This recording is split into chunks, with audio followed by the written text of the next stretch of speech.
People come from all walks of life. They all have lives they lead.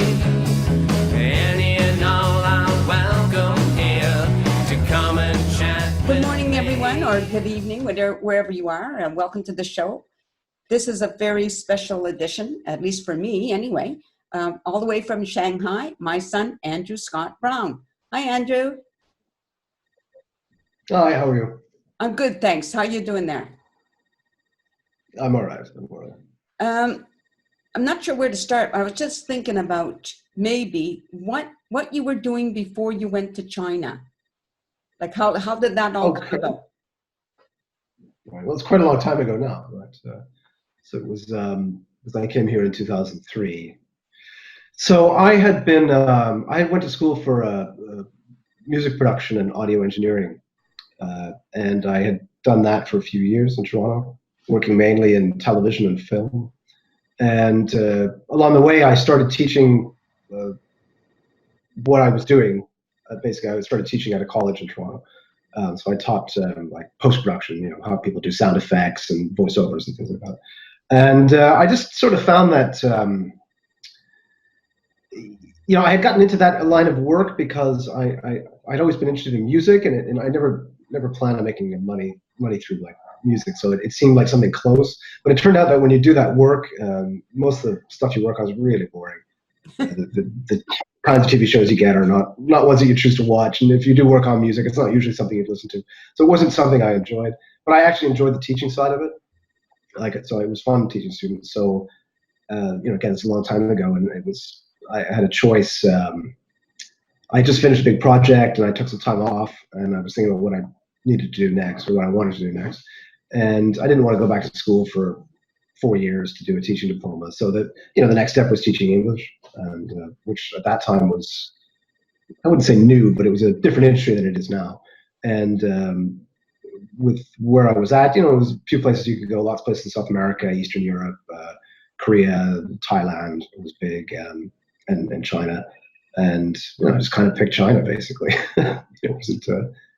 It wasn't a lot of big thoughts behind it, but Right. Didn't want to go anywhere else.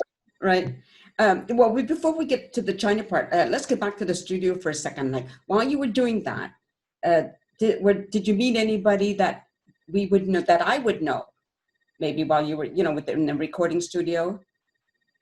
No, and keeping in mind that I was most of my time, I was a very, very junior engineer. So, Oh, okay. When we talked about engineering, I was, that was as much like getting coffee as it was spending time with equipment. When I worked in a studio. So I worked at a studio in Toronto called QS for a while, which was a studio that focused on mainly television and commercials and a little bit of film. And we did mostly what they call ADR, dialogue replacement. So we worked on a bunch of shows. And there's a lot of, I don't know what Canadian TV is like now, but at that time there was a lot of, I guess you could say like kind of government-sponsored programming, a lot of Anna Green Gables type stuff. But I guess the most notable one I worked on that people might know is I worked on a show called Doc, and it was with Billy Ray Cyrus. Oh, yes. So yeah, he played a doctor. So we worked on that for I don't know, a couple of months at least one season while I was there. So he would come in the studio once a week and do his lines and whatever. So Right. I didn't interact with him very much, and again, make sure everybody had what they needed, like as far as wires or coffee or whatever. He was a nice guy. I'm glad to hear he was a nice guy, because I like that. I don't like to hear when the people that are become famous have big egos or something, so I like to hear when they're nice, actually. Okay, so let's go to China. Where did you end up in China originally? Yeah, so I didn't even know the name of the place, or I couldn't remember the name of the place until well after I had landed. Like I was hired by a company in Toronto that they basically hired me to write a program for them. They wanted to launch a college program in Toronto. It was a private college. And they said, we can't pay you to sit in a room and write, so we'll send you to China, and you can teach a little bit, and we'll pay you over there. I said, okay, sure. And they said, and I didn't even ask. They just said, we're sending you to this place. It's called Qinhuangdao, which is in Hebei province, which is the province that surrounds Beijing. Beijing is its own administrative district, even though it's within a province. So it's I can't imagine why anybody would have heard of the place outside of China, but it's if you look on a map, it's where the Great Wall meets the sea. So the Okay. start of the Great Wall, you could say, the Dragon's Head they call it. But I was there for 3 years. Right. I went there, right? I've been there. That's the first time I Yeah. visited you. And then, so from there you went to Beijing? From there, I did 3 years there, and then I went to another city also in the same province called Tangshan. And Tangshan is not really notable for anything other than they had a massive earthquake in 1976 that killed like 500,000 people or something like that. Right. But otherwise, it's not a. Qinhuangdao is quite nice, but Tangshan is not a nice place by any stretch of the imagination. Yeah. Okay. Nobody knows it. Now, so at some point you met your now wife Lili, and unfortunately she wasn't able to join us today. When did you and Lili meet, and how did that all come about? We met it was my first year there. It was actually first month actually, and or more or less within the first month. So China's kind of weird. They put everything together. So if you go to a city, there's especially like they rank their cities in tiers. So the tier 1 cities are Beijing and Shanghai, Guangzhou and Shenzhen. And there's tier 2, which tend to be like provincial capitals, some of the bigger cities, bigger port cities. And then tier 3 is kind of everything else. And so Qinhuangdao is very much a tier 3 city. And if you go to tier 3 cities, everything's always clustered together. So you go to one area of the city and it's all like wedding shop places, or it's all plumbers, and they all open together. In the same way that Qinhuangdao had a bunch of universities that are all flunked together. I think there's something, at that time, there was something like, I don't know, 30 or 40,000 students that are all in there. So I was teaching at one university, and Lili was still in university at another adjacent school. And it was, she just, I had no internet in my apartment. I had gone to the office at the university to use the internet. And I was walking back, and she just started talking to me. She already spoke really good English before we met, and Right. there were probably still not many foreigners that lived there. So I think she just wanted a chance to speak some English, and then we just became friends, and then later got involved. Right. Very good. So you've been together since then? And Yeah, actually, this year, next month, will be our 10-year wedding anniversary. that is awesome. Like, that's really good. Yeah. Now, how is your Chinese? Do you speak well? When I moved here, I know you weren't at that time. I know you didn't. But now, at this point in your life, how is your Chinese? It's okay. I mean, it should be. After basically like 17 years, it should be perfect, but it's not. So they have a test here called the HSK exam. I haven't taken it, but if I was to take it, I would take level 5, and there's 6 levels in total. Oh. I understand most of what goes on around me. I can work my way through the newspaper article or something like that, and day-to-day stuff's no problem. Right. When you were first there, now, what was your overall feeling like as far as emotion?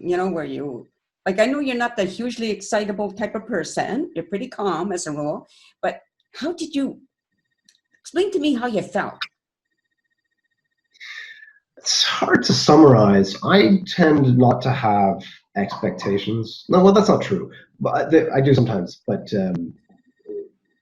for something big like this, like coming to China, when I came, I didn't have any expectations. I had no idea what it was like. I had no idea what I wanted it to be like or anything. I just sort of got on. And I think that kind of helped a lot. I arrived in Beijing, and this guy, the school where I was working, they sent a guy to pick me up who didn't speak any English. He had a sign with my name misspelled on it.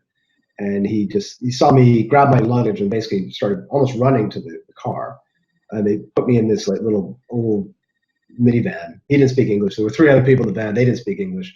And they just started driving. And it was a 3.5-hour drive from Beijing to the city that I didn't even know the name of. And then I arrived at the school, university. It was quite late at night. And in China, the universities, they lock everything. People can't get in or out after the time. So they made like a special allowance so I could get in. Because I actually lived in a university dorm, kind of. Like not a, I had my own apartment. I had a Canadian roommate, but it was like an apartment. But these couple people from the university met me. They took my passport. They didn't speak much English. And then dumped me in this room, and there was nobody there. And I walked into the bedroom, and China's got, North China, oddly, has really big bugs. So in Canada, we don't get really big bugs, or at least not in Ontario. I got into the room, there's these giant dead moths everywhere, and I just sat in bed and I was like, what the hell have I done, you know? I didn't know anything. I I had no passport, didn't know where I was, didn't have a, phone card. Didn't have a cell phone at the time, that kind of thing. And yeah, so it's quite overwhelming, I would say. Yeah. When at first, and there's nothing you could do. I mean, even if I wanted to turn around and go home, I wouldn't have been able to at the time. Wouldn't even know how to get to Beijing or do anything. And I didn't have any Chinese money with me either. And then the beginning period, I worked at a university, and there were 6 or 7 other foreign teachers there teaching English. A couple from England, one from Australia, South Africa, that kind of thing. And I spent a lot of time with them, and we'd go out to whatever, go to bars, go to restaurants, and met other foreign teachers in the city, and it was all fine. But I had this moment pretty early on where I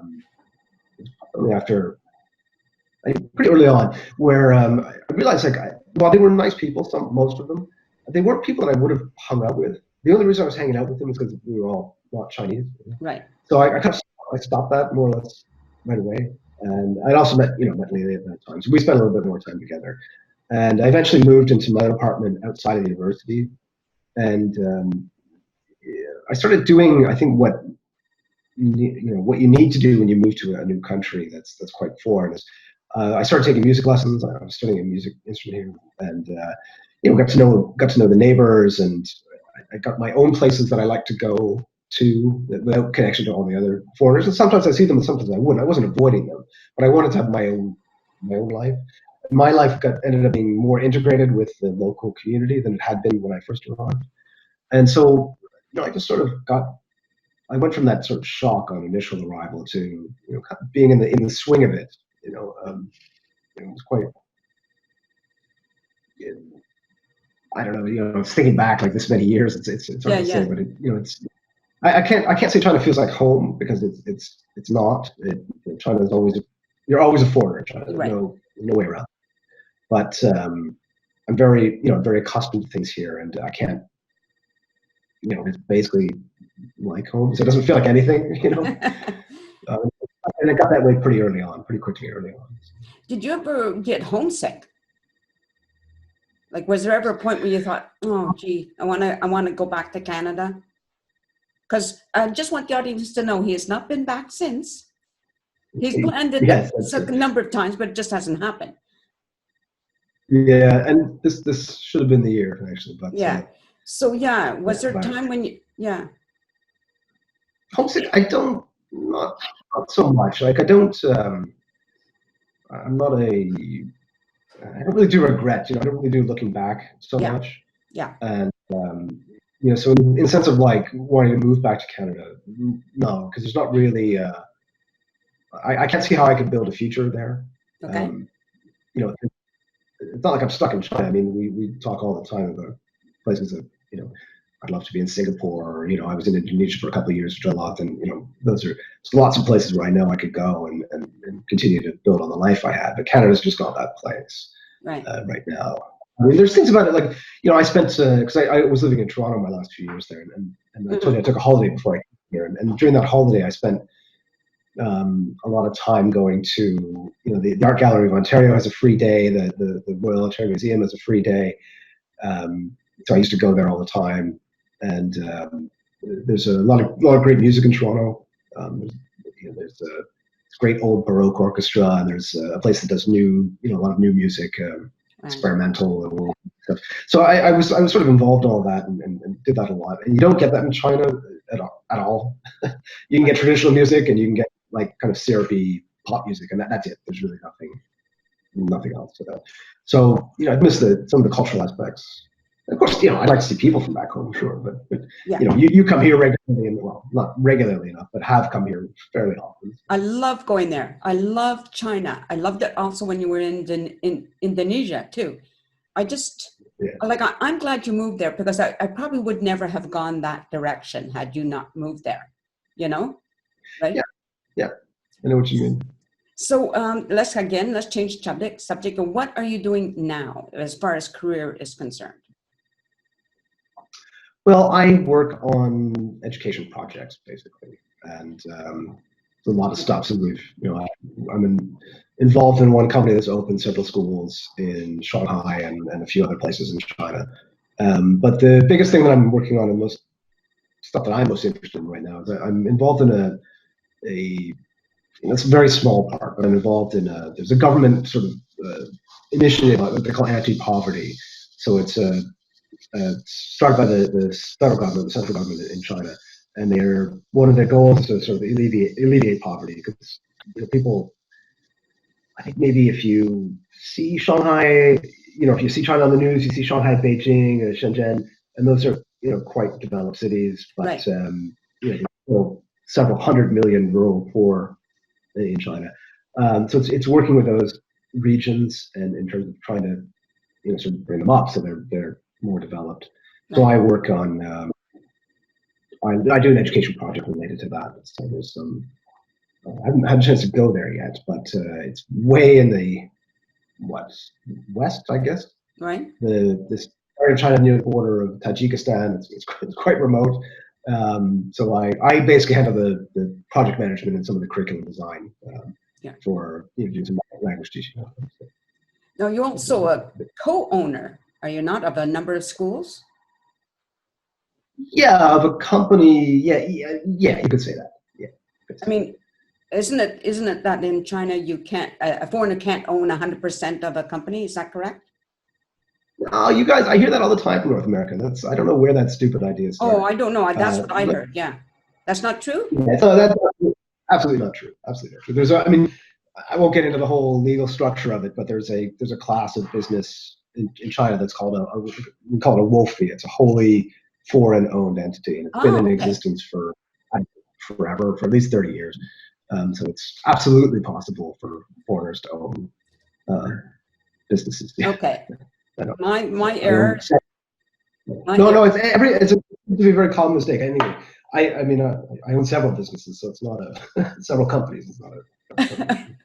Okay, well, that's really good to hear. I think, unfortunately, we're out of time. Andrew, there's so many other questions I could ask, but we'll have to do this again, right? Because it's kind of fun for people who are not there, and maybe we can next time dispel some more myths about China.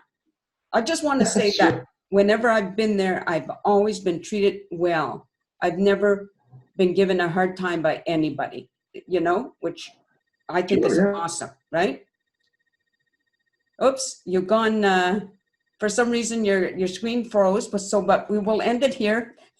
Thanks, Andrew. I don't know what happened there. Thank you for watching and hope to see you again. In the meantime, peace out. For you, I wanna know you. You've got a story to tell. So come on in, sit down.